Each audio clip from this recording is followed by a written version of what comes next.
प्रिय विद्यार्थियों, सुप्रभात। आज हम हिंदी अनिवार्य कक्षा 12 की जो पुस्तक पद्य भाग में कुंवर नारायण द्वारा रचित पाठ है उसका अध्ययन करेंगे। हमने पहले उनके द्वारा रचित कविता है उसका अध्ययन कर लिया था, जिसमें कविता की बहाने जो पाठ था।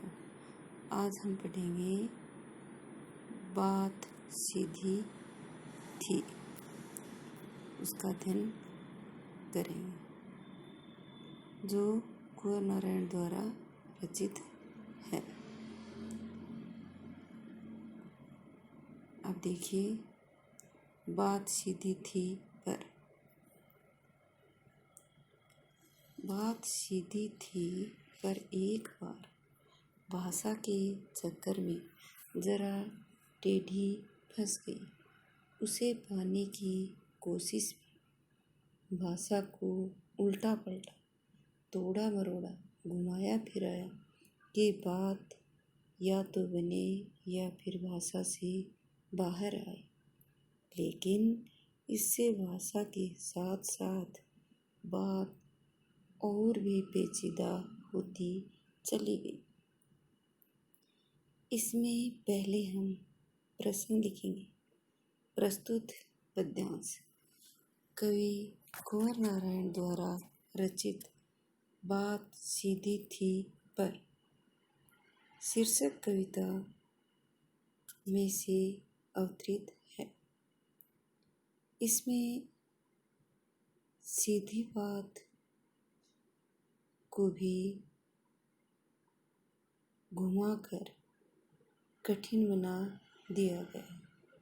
इस संबंध में कवि ने अपने भाव व्यक्त किए।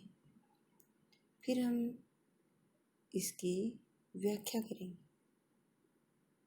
कवि कहते हैं कि बात सीधी थी पर एक बार, कहते हैं कि मेरे मन में एक सीधी सी बात प्रकट करने की भावना थी, अर्थात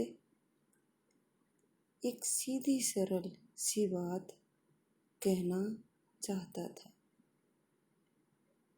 भाषा के चक्कर में जरा टेढ़ी फंस गई, लेकिन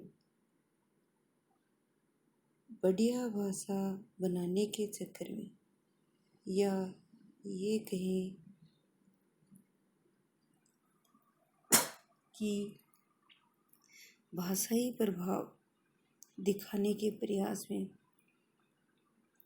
वह भाषा सीधी न होकर टेढ़ी हो गई, अर्थात सरल रूप में उसे नहीं समझा सकी। उसे पाने की कोशिश में भाषा को उल्टा पलटा। कवि कहता है कि उस सीधी सी भाषा को बताने के चक्कर में भाषा को उल्टा पलटा तोड़ा मरोड़ा, शब्दों को काटा छाटा, तोड़ना मरोड़ना, काटना छाटना, घुमाया फिराया कि बात या तो बने या फिर भाषा से बाहर आए। प्रयास किया कि या तो भाषा है वो समझा सके या उस जंजाल से बाहर आ सके। स्पष्ट भाषा के जंजाल में जो अपने विचार नहीं व्यक्त कर पा रहा है, उसके समय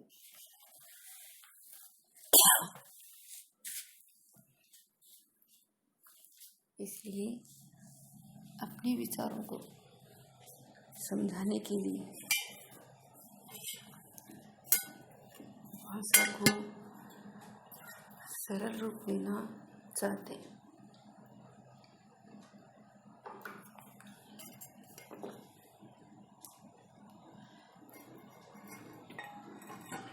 बात और भी पेचीदा होती चली गई। कवि ने भाषा को स्पष्ट करने के लिए उसे घुमाया फिराया, अर्थात दूसरा रूप देने का प्रयास किया, शब्दों को काटने का, छोटे बनाने का प्रयास किया, लेकिन फिर भी वह समझा नहीं सका। इसी वजह से क्या बता रहे हैं कि भाषा अधिक जटिल हो गई और उसमें उलझ गया। जो सरल भाषा थी, सीधी बात समझाना चाहते थे, वह और अधिक कठिन हो गई। इसमें हम विशेष लिखेंगे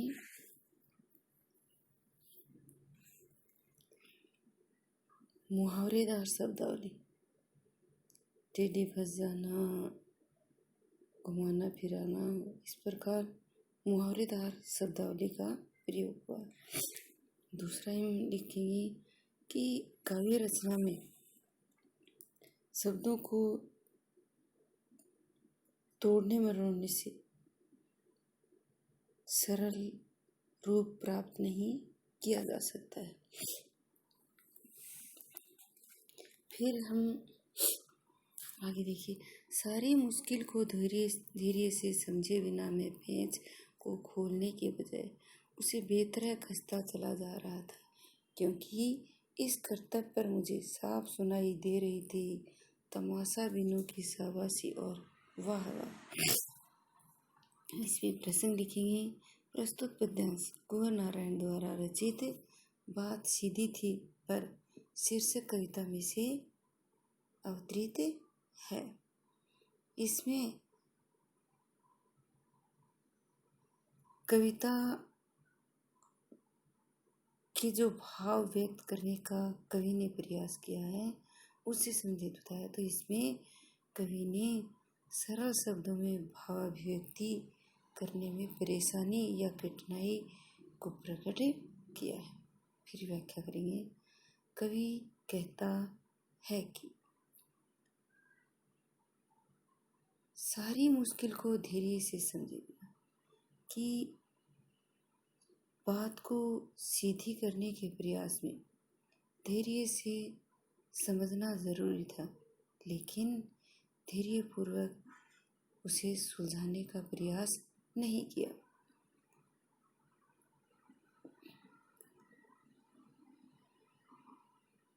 सारी मुश्किल को धैर्य से समझना, मुश्किल को बिना धैर्य से समझे मैं पेंच से खोलने के बजाय यदि उसे जिस प्रकार से पेंच से हम किसी बोल्ट को खोलते हैं तो बार बार खोलने से उसकी चूड़ियाँ हैं वो खराब हो जाती, उसी प्रकार से पेंच से खोलने की वजह उसे बेतरह कसता चला गया, खोलने की अपेक्षा उसे जबरदस्ती कसता चला गया, अर्थात जबरदस्ती उसमें कठिन शब्दों का प्रयोग करता गया, जिसकी वजह से वह और ज़्यादा कठिन हो गया।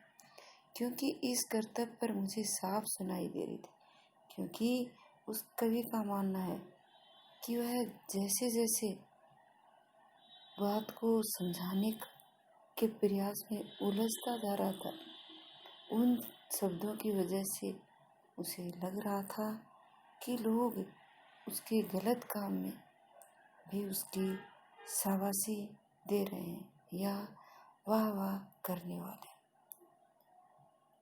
तमाशबिनों की शाबाशी और वाह वाह, उसे महसूस हो रहा था कि तमाशा देखने वाले जो हैं वो अनावश्यक ही गलत बात के लिए ही उसकी वाह वाह कर रहे हैं, अर्थात बात बिगड़ने पर भी वो खुश हो रहे हैं। अब हम इसका विशेष लिखेंगे। भाषा मिश्रित एवं प्रतीकात्मक है, और इसमें दूसरा पॉइंट लिखेंगे, उदाहरण के माध्यम से भाषा को समझाया गया। तीसरा लिखेंगे, सामाजिक विशेषताओं को भी उजागर किया गया है। कि समाज की जो विशेषताएं हैं कि अनावश्यक रूप से दूसरे को की जो कठिनाई है उसे न समझकर अनावश्यक प्रशंसा करते हैं। आखिरकार वही हुआ जिसका मुझे डर था। जोर जबरदस्ती बात की चूड़ी मर गई और वह भाषा में बेकार घूमने लगी। हार कर मैंने उसे कील की तरह उसी जगह ठोक दिया। ऊपर से ठीक ठाक पर अंदर से न तो उसमें कसाव था न ताकत।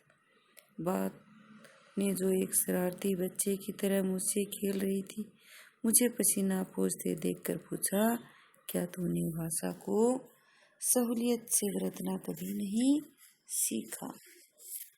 हमारा ये पाठ बहुत ही सरल है। इसे सिर्फ इन्हीं शब्दों के आधार पर समझ सकते हैं। इसमें प्रसंग लिखिए। प्रस्तुत पद्यांश कुंवर नारायण द्वारा रचित। बात सीधी थी पर शीर्षक कविता से लिया। इसमें हमें प्रसंग के साथ कुछ एक विशेष वाक्य भी जोड़ना है। इसमें लिखेंगे, भाषा को तोड़ने मरोड़ने से कमजोर स्थिति हो जाने का वर्णन किया है। यह भाषा में बदलाव लाने की वजह से भाव है वो व्यक्त नहीं हो पाते हैं। फिर हम व्याख्या करेंगे। कवि कहता है कि आखिरकार वही हुआ। कवि कहते हैं कि आखिर में वही हुआ जिसका उसे डर था। उसे डर था कि कहीं उसके इस भाषा में तोड़ने मरोड़ने से बदलाव करने की वजह से प्रभाव नष्ट न हो जाए, और वहीं हो जाता है। बात की चूड़ी मर गई, अर्थात भाषा में कोई प्रभाव नहीं रहा, बेकार ही रूप ले लिया। जिस प्रकार से यदि हमने देखा कि पेन से खोलते हैं तो किसी को खोलने से जो चूड़ी है वो मर जाती है, तो फिर उसमें हम उस जगह पर वह कील नहीं लगा पाते हैं। तो ये स्थिति भाषा की होती है और वह भाषा में बेकार घूमने लगी और अनावश्यक भाषा में अनुचित प्रयास करने की वजह से जो मूल कथ्य था वह नष्ट हो गया और भाषा है वो बेकार ही घूमने लगी। फिर हम इसमें आगे लिखेंगे, हार कर मैंने उसकी कवि कहता है कि जब वह भाषा को तोड़ने मरोड़ने बदलाव करने में असमर्थ हो गया तो उसने उसे कील की तरह भाषा को, जिस प्रकार से कील को हम बिना चूड़ियों के सीधा ही ठोक देते हैं, तो उसी प्रकार से भाषा को भी बिना चमत्कारी शब्दों के ही वहीं छोड़ना उचित समझा। ऊपर से ठीक ठाक पर अंदर से न तो उसमें कसाव था न ताकत। जब उसने उसी स्थिति में छोड़ दिया तो वह ऊपर से तो ठीक ठाक लग रही थी, लेकिन अंदर से उसमें प्रभाव नहीं रहा, अर्थात एकदम ढीली प्रभावहीन भाषा का रूप बन गया था। न ताकत, न तो उसमें ताकत थी और न ही अर्थात प्रभाव था और न ही उसमें भावों को प्रकट करने की शक्ति। बात ने जो एक शरारती बच्चे की तरह मुझसे खेल रही थी। कवि कहता है कि तब बात जो उसके साथ एक शरारती बच्चे की तरह खेल रही थी, क्योंकि वह उसमें बदलने का प्रयास कर रहा था और उसमें कोई बदलाव नहीं हो रहा था। तो उसके समय में क्या कह रहे हैं कि शरारती बच्चे मुझसे खेल रही थी, अर्थात लेखक व्यर्थ में ही शब्दों के साथ क्रीड़ा कर रहे थे, उनके साथ खेल रहे थे, इधर उधर उन्हें यथास्थिति देने का प्रयास कर रहे थे। तो उस बात ने एक शरारती बच्चे की तरह क्या कहा, मुझे पसीना पोंछती देखकर पूछा। कवि को परेशान होते हुए पसीना पोंछते हुए देखकर बाघ ने कहा, तुम व्यर्थ ही पसीना बहा रहे हो। क्या तुमने अब तक भाषा को सहूलियत से बरतना कभी नहीं सीखा?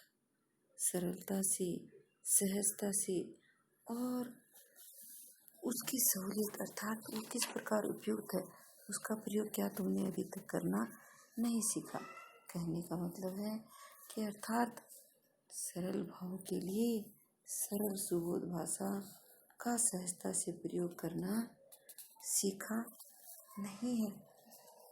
यह कवि को महसूस होता है कि उसे लगा कि उसने अभी तक भाषा का प्रयोग सही ढंग से करना ही नहीं सीखा है। इस प्रकार से इसकी व्याख्या करने के बाद विशेष लिखेंगे। इसमें विशेष में हम लिखेंगे कि जो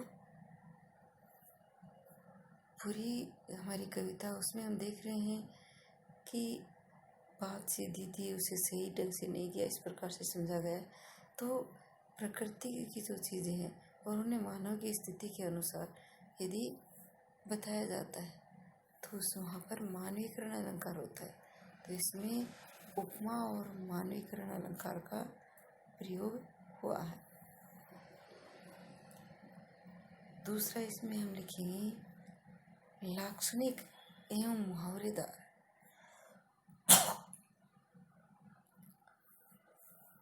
जैसे छोड़ी मर जाना, बेकार घूमना, तो कुछ लाक्षणिक और मुहावरेदार भाषा का प्रयोग हुआ है। तीसरा हम पैराग्राफ के आधार पर लिखेंगे भाषा को भावानुसार सरल सहज रूप दिया गया है या इस रूप पर बल दिया गया है। इस प्रकार से हमारे इस पाठ की सप्रसंग व्याख्या करनी है। सप्रसंग व्याख्या करने के बाद इसमें प्रश्नोत्तर हैं, उन्हें करेंगे। और इसमें से पूरे पाठ में ये जो कठिन शब्दार हैं थे वो भी दिए हुए, एक बार इनका भी अध्ययन कर लें जिससे पाठ को आसानी से समझा जा सके। इस पाठ में बिल्कुल भी कहीं कठिनाई महसूस नहीं होगी, आसानी से इसे व्यक्त कर सकते हैं। जैसे शब्दार्थ देखिए, चक्कर, उलझन, पेचीदा, पेच के समान, चूड़ी, प्रभाव, सहूलियत, सुविधा, कसाव, पकड़, भाषा में बेकार घूमना, बात का आशय स्पष्ट न होना, टेढ़ी फंसना, उलझ जाना, बेतरह अनावश्यक ढंग से, तमाशबीन तमाशा देखने वाले, बरतना प्रयोग करना, पसीना पोंछना, परेशान होना। विद्यार्थियों, आज का हमारा ये है गद्य भाग का जो आज का पाठ था वह व्याख्या के लिए हिंदी अनुवाद के लिए पूरा हुआ। आगामी कक्षा में हम इसके प्रश्नोत्तर करेंगे। 21 तारीख के बाद कक्षा 9 से 12 तक के विद्यार्थी विद्यालय में परामर्श के लिए आने लग गए हैं। अभी तक सभी विद्यार्थी सजग नहीं हुए हैं।